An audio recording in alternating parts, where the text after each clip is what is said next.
Dispraised with Aaron and Dave, and on the Zoom call, I'll get it right. Dispraised. Yes. Did it. I did it. I've got some kind of mental block. I really should see a shrink about. Before I get too deep into the music, I want to find out how Justin got in the band, because you guys are all in these different areas. Well, I guess I'll start off because he didn't know who I was, or maybe did. I followed him. Hey, who's that guy?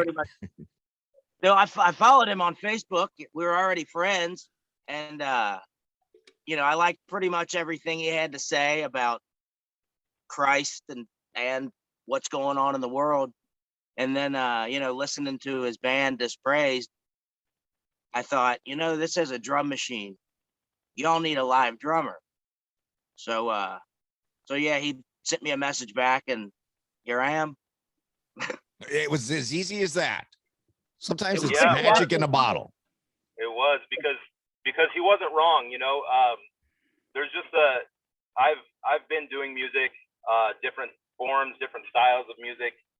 I mean, that'll blow your mind, that I've done for the past, since I was 13 years old. So I've been in the music scene forever. I've been booking shows in Idaho since I was in high school for touring bands. I've been playing across the country.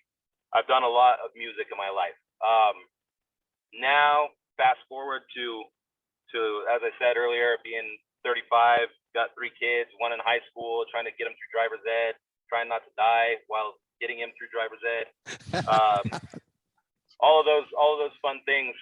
Just the reality of having a touring band isn't a reality anymore for me, but I still love music, and we live in this great age where it's really easy to do. It's really easy to put out music that people all around the world can hear through the internet. So myself, as you said, I live in Idaho.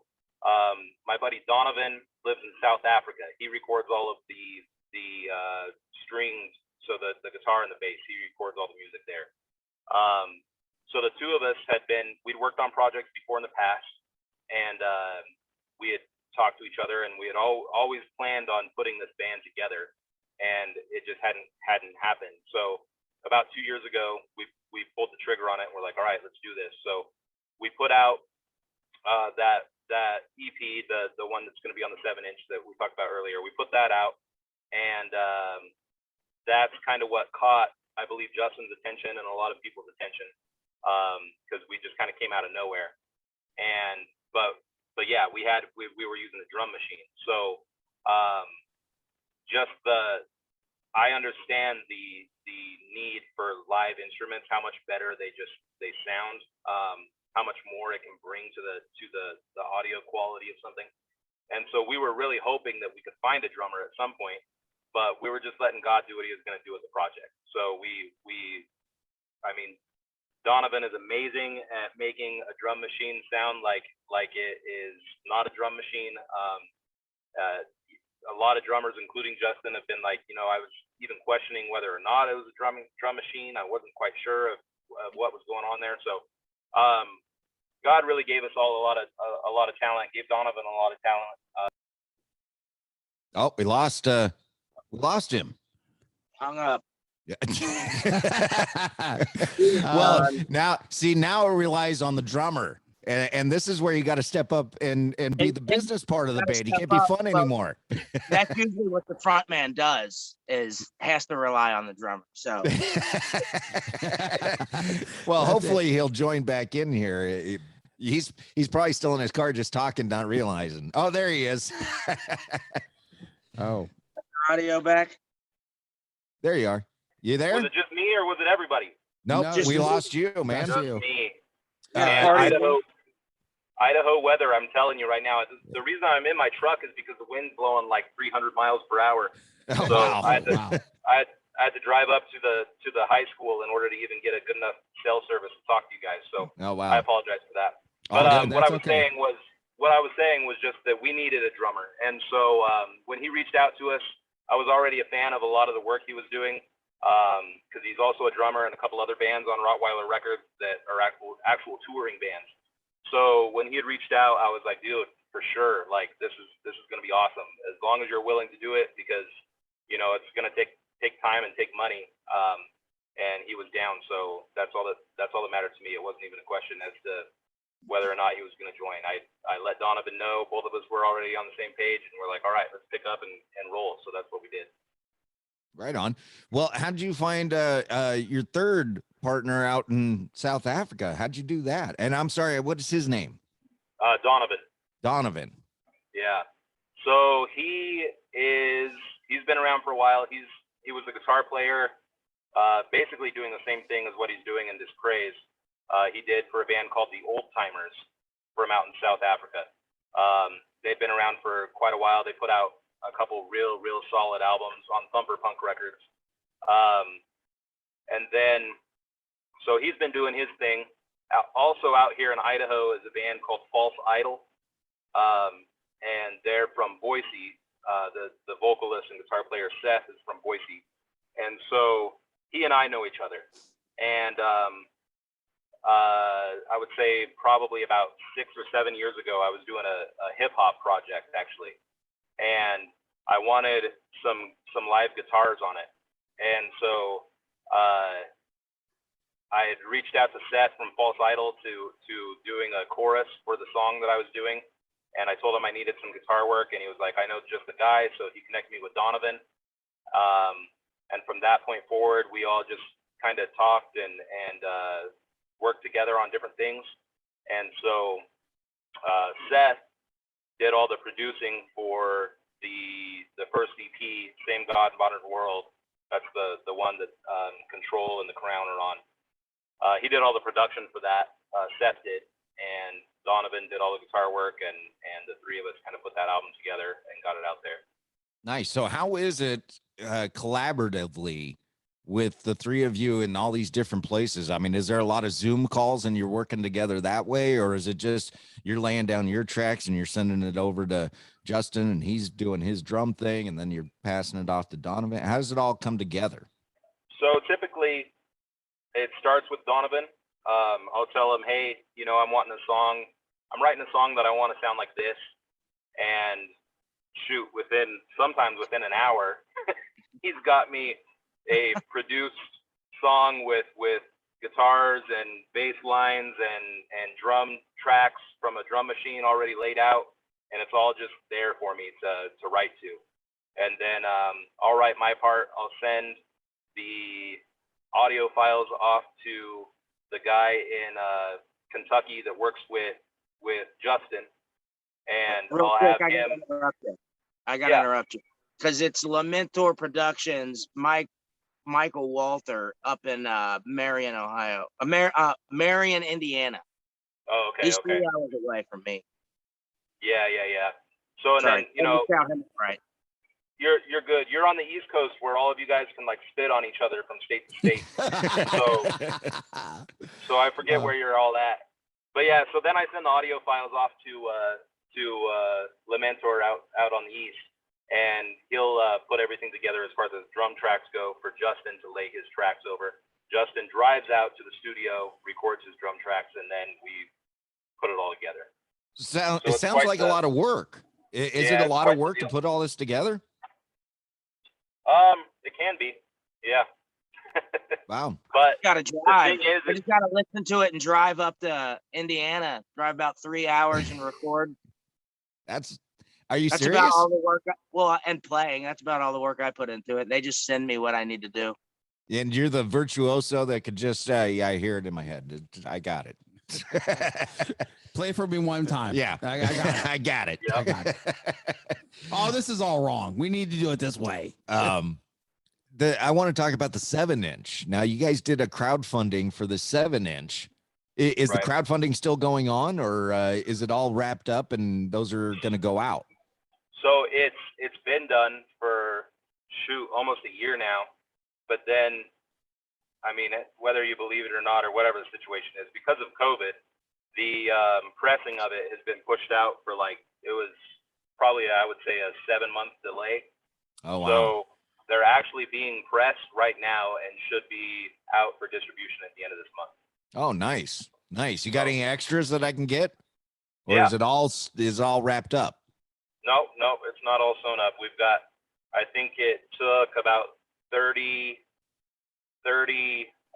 contributions from the crowdfunding. So 30 of them will go out, and it's a pressing of 100. So Oh, we'll cool. have plenty left over. So where can people, check this out? Because you got a special track on that they can't hear elsewhere, correct? Right. So the 7-inch we'll have available on our Bandcamp page. And there will be links posted from all of our social media stuff, and we'll do all the promoting and all that for that. I'm sure that Rottweiler will do some sort of promotion with it, but because it was technically put out before any of the Rottweiler stuff was a reality for us. It's not an actual Rottweiler release, so it'll be totally independent. That's cool. Yeah, I want to check it out because I'm digging your punk sound. When I found out there was a special track on the B side, I was like, I gotta have one of these. I hope they're not all sold out. And I'm not even joking. I'm serious. Rottweiler Records. I haven't heard of Rottweiler. Yeah, so they've been around for a while. Justin can probably talk a little more about it. A little bit. I know Sean Browning will probably kill me for this, but I think it's been around like 15 years, because I'm probably wrong on that, 14 or 15, because I'm assuming it started with Grave Robber because that's who runs it. Grave Robber's a band, right? Correct. Yes. I've heard that name before. Yeah, Grave Robber's been around for about 15 years, and my band, the Jericho Harlot, played with them at Audio Feed, before them, and I hadn't even heard who they were. I had no clue who Grave Robber was. I was excited for Living Sacrifice because we got to play on the same stage for Living Sacrifice. We had to put our gear up, race back there to see them, and on the way there, Johnny Burial from the Jericho Harlot said, "Man, you're not even going to know who Living Sacrifice is after Grave Robber. You're just going to hear a bunch of woes from the distance when we're walking back up." And he was right. And then for real, I really loved their live show. And then I started looking into the band, and it's done as a mission. And I fell in love with the band. And then fast forward, I get to be a part of the thing that is Grave Robber. And Grave Robber is Jesus Christ. We aren't the Grave Robbers.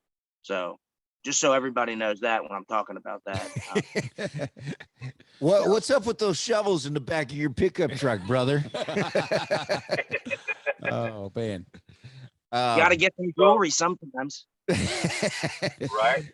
Well, isn't it a fantastic feeling when you go to see a band that maybe you've never heard of, and they just blow you away? Like, you're like, man, that is just the tightest band. They were on point.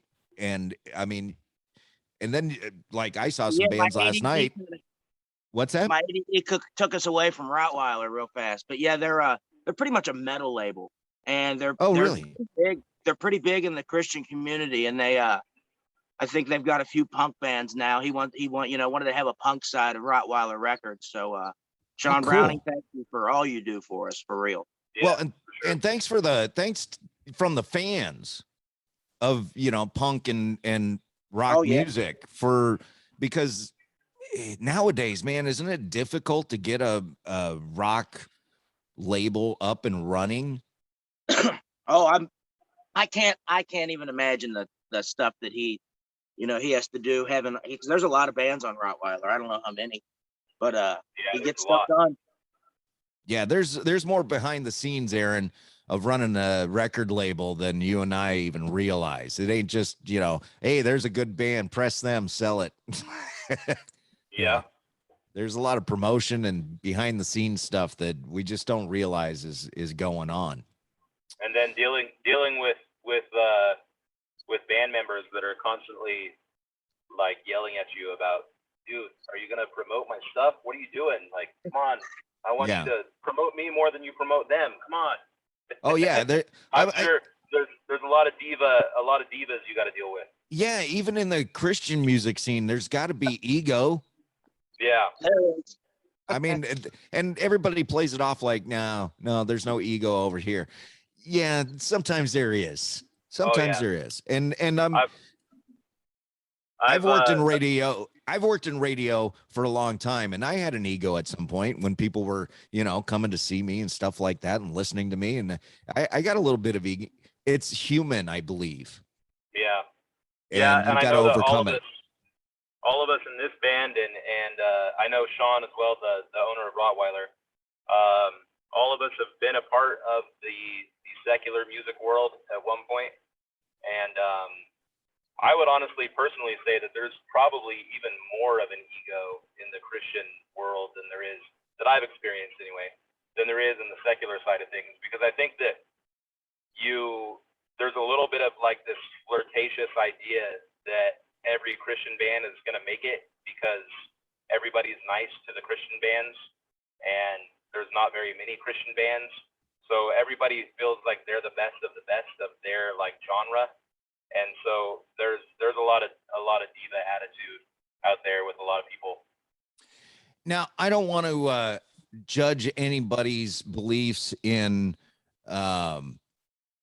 their faith or anything like that, but do you feel, because I feel this going on lately, as the Christian music scene becomes bigger and bigger and more professional than it was, say, back in the 80s and even the 90s, do you feel that that some bands are labeling themselves just so they can get that contract, just so they can get out there, and they're just playing the role? I feel that's going on. Do you guys see that going on at all? I know that from being on the road a little bit. Man, there's bands like Bread for War and all these other bands that travel together, Becoming Sons. It's all about ministry. It's about Christ. It's not about any of that stuff. There's some really, really good, godly men in the Christian music scene now. I mean, some of the bigger bands, yes, I've dealt with. Yeah, but maybe they fall into not in the up and coming, like some of these awesome bands that maybe have been around a while. They're in it for Christ. But maybe some of the bigger bands that are out on tour with a lot of the mainstream bands are maybe being influenced negatively by these mainstream bands, and maybe they're falling kind of. Is that what you're saying? I mean, if they're not grounded in Christ, I mean, yeah, that can happen. Yeah. Absolutely. I know that I kind of touched on it a little bit. I was doing there was a good 10-year span that I focused on putting out hip hop music, and so I had my own brand and my own thing, and I did a lot of cool things, and God did a lot of cool things with the ministry.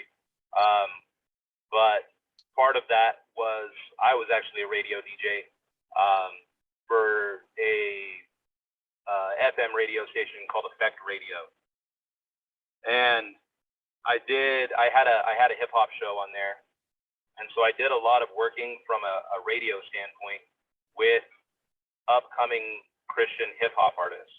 And the Christian hip hop genre at the roots was amazing and still is amazing. When you can use your lyrics and your vocals as the instrument to pull people in, that has the potential of being extremely powerful from a faith standpoint. So I've seen Christian hip hop do some of the most amazing things. I've been part of some of the most amazing ministry outreaches and things with that as a tool. But as artists like Lecrae got bigger and shifted the genre more towards a mainstream arena, it was and still is just totally evident of people who are getting involved just to make that shift out. And punk rock, there's no success in punk rock really at the end of the day, I wouldn't say. So it's not like any of us are really like thinking that we're going to be the Rolling Stones or anything, So I think you get involved in this because you love music and you love ministry and you love Jesus and you're passionate about what you're passionate about. And then you get out when you're not passionate about making the music anymore. I mean, I think that's pretty much what I see going on in this genre. But it does kind of depend on what genre at the time is really like popping on a mainstream level. Because I know back in the day when POD was just starting to pop off and everything was starting to get real exciting around Christian rock. You know, there was a lot of bands from that era that you could question whether or not they got into it because of the faith or whether or not they got into it because they saw that there was some success in it, you know. But that was also 10, 15 years ago. So we're in a different age now, where really, as far as successful Christian artists go, you have Lecrae, you have a lot of Christian hip hop that has made a big noise for itself. NS, I guess Skillet would be the only thing that's real popular right now that's Christian in the rock world that I can say that I really know. But once again, they've been around for 20 years, so who they influenced could have been happening 20 years ago. You know what I'm saying? Right. Well, we're seeing a few big Christian acts this weekend on our Aftershock Festival. Fit for a King had to cancel, but Skillet was there yesterday. They put on a great show. And who's the other band? August Burns Red is who we're going to see next. Right. And August Burns Red kind of got started at that same period that I would say POD was already on the mainstream level, is when they kind of started forming as a band, I would say. Right. At the same time, in that same market, being a Christian for 13 years, I've seen all this happen. The same time that August Burns Red were around, As I Lay Dying was around, and we've seen where As I Lay Dying has shifted. Right. And so that's what I'm saying, is I think that at that time there was probably a big like excitement around, oh, it's easy to get into Christian music. POD is doing it. So you had a lot of bands that probably did have, or at least members of bands that did have that kind of that way of thinking. But I can't really say that I know any personally right now. Yeah. So you got some new music coming up, right? Babylon's Grip. So yeah, Babylon's Grip release. Well, I guess just a quick disclaimer. So we put out the album is called Moral Rot. We put this whole 8-track album out about 5 months ago, and within the first 3 weeks of it being out is when Rottweiler reached out to us, wanted to sign us. In order to do it, we wanted to have the drummer, we wanted to have Justin on the drums, so we pulled it. So everybody who was following us real close probably has already gotten a taste of what it is. They just haven't heard it with the new drum tracks. So Moral Rot was released and then almost instantly pulled back off of Spotify and iTunes and all that. So now why I messaged you though. It wasn't the EP. I didn't even hear that. Oh, okay. It was Moral Rot. And when you say 8-track, you mean it's got 8 songs on it. Rottweiler isn't releasing the album on an 8-track, right? No. Yeah. It's got 8 songs. Not yet. Yeah, 8 songs. Not yet. Although I will say, I'd mentioned a few weeks ago that now because I got the first copies of the 7-inch in, and I'd said something along the lines of I've heard and been a part of releases on CDs, on vinyl, and so I was pretty excited about that. And somebody said, "Well, you haven't heard yourself on an 8-track yet, so until you've heard yourself on an 8-track, then you can't say." So maybe in the future it'll be on 8-track. I don't know. Yeah, there you go. But I'll be all over that one. Seriously. Yeah. I'll be all over that. But yeah, so Moral Rot, it's already it released at one point. All these songs had already been on it. Anybody who's heard the original Moral Rot that was put out, this album with Justin on the drums is a completely different album. Nothing's changed with the drums, but it's amazing the difference that he has made on this release. So yeah, 2 weeks ago, I believe, Babylon's Grip, the first single off of the new re-release of Moral Rot, was put up on the Rottweiler Records Bandcamp page. So it's available there for free download right now. Oh, awesome. Go check that out. I'll be downloading that, putting it in my... Well, and last night we just released a lyric video of Babylon's Grip on YouTube. Right. Under Rottweiler's YouTube page. And, Right. And we'll link that up on our socials. Yeah, be great. You have a new single coming out Friday, this upcoming Friday, and Reaper's Kiss. Correct. What's that song about? Man, so the entirety of the album of Moral Rot kind of takes you on a wave. Like I said, it's definitely more true to who I am as far as my influences in music go.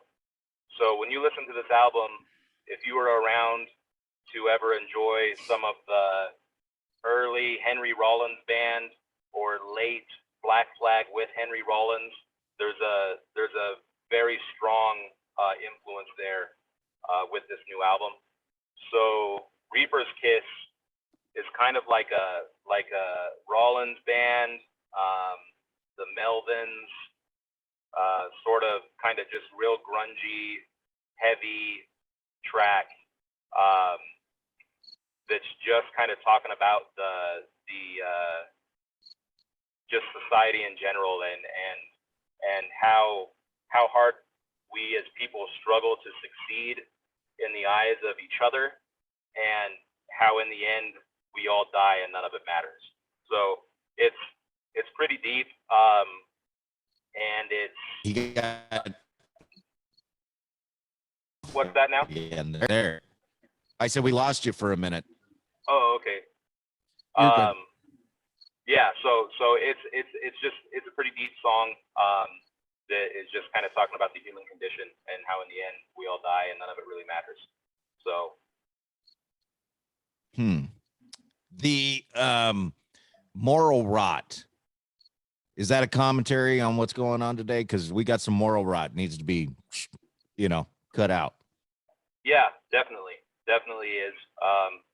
The kind of assuming that people have only heard the Same God, Modern World songs, once again, Control and The Crown.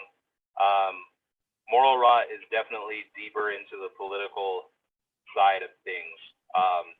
So there's a lot more, I guess, opinion, a lot more bluntness involved in the message that's going on throughout that album. And so, yeah, the overall tone is based around the fact of where we are right now as a society, on a world stage too, not just in America. It's kind of hard to really like let people understand, especially in the American market, that we're actually a multinational band. So Donovan being in South Africa, he's dealing with some of the craziest stuff on a political level that any of us are dealing with.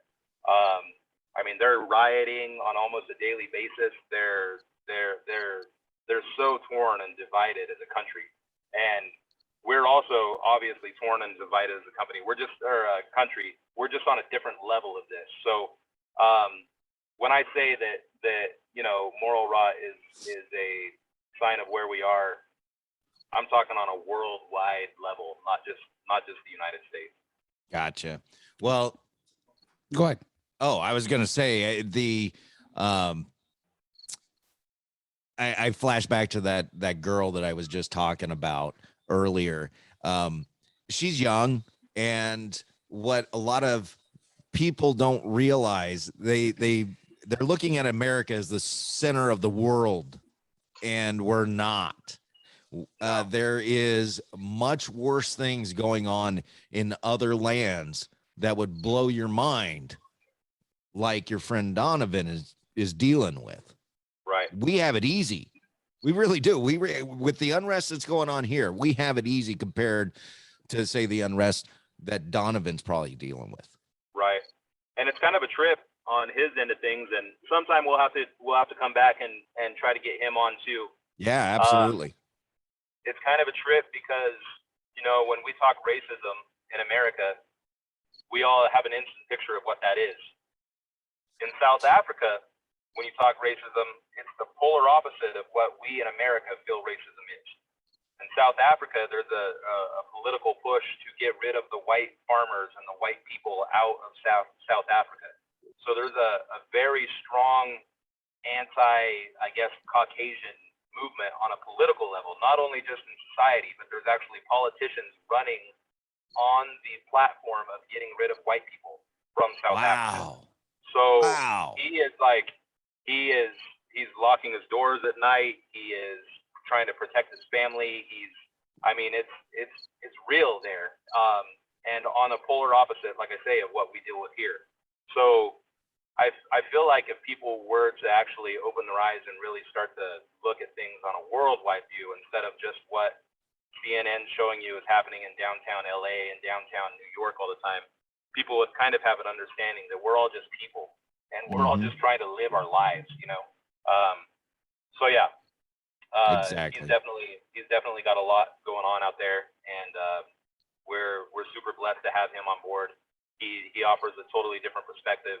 I know it blows my mind, and I'm sure it blows Justin's mind too, to see he'll post news stories of guys just chasing other guys down the street and shoot them in the head, and dead bodies on the sides of the roads, and it's all just over politics.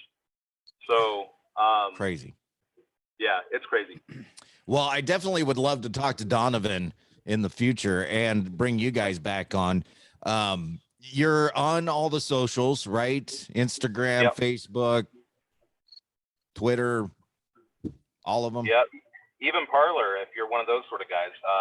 I've had a Parler account for a year or so before they got canceled, and now that they're uncanceled again, we're over there. So free speech is a breath of fresh air, isn't it?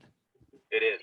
It really is. When I initially jumped on it, and you know, for anybody who's listening, don't listen to all the media lies about what was going on Parler.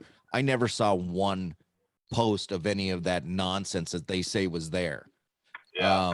I'm not saying it wasn't there. I'm just saying I never saw any of it, but it sure was nice getting on and saying whatever I thought without Mark Zuckerberg slapping a label on me going, well, you know, this might be misinformation. Yeah. Hey, you know what? My opinion is my opinion. Right. There's no misinformation there. It's just an opinion. Yep. So, all right. I want to talk politics and stuff with you guys at another time because this is super interesting. Yes. But you're on all the socials. It's called Dispraised. And you got the EP coming out soon, if I get it right, or yeah, yes, yeah, it'll be out soon. Okay, it'll be out soon. And the 7-inch, go out and buy this 7-inch, especially if you're a punk fan, man. You guys, can I give you that? You know, you guys are awesome on the punk scene because, man, you captured. For me, it was like 70s through 90s punk all wrapped into one song. It was awesome. I loved it. So if you're into punk music, definitely go check out Dispraised on Rottweiler Records, because I'm reading your shirt right there. All What's right. funny is this is like a total sellout move, and I meant to do it. I you know what? Hey, thanks for being honest about it. Yeah. I appreciate that. And Yeah, check out y'all the are other just artists. lucky I didn't have any clean grave robber shirts. That's pretty much my whole wardrobe. 'Cause it's free. Wait, you don't have a grave robber shirt on today. It's like the first. It's either grave robber Dispraised or Jericho Harlot. All right. Yeah. Okay. Free. Okay. All right, guys. I do want to talk to you again in the future, but thank you for coming on today. I appreciate it. Thank you. Yeah, All right. thank you. And yes, we have another song coming up. Which one's coming up, Aaron? Control. Control. On And the not show. the Janet Jackson's No. Control. This is No, much. no, a better one. All right. This is the Rock Salt Musecast Experience.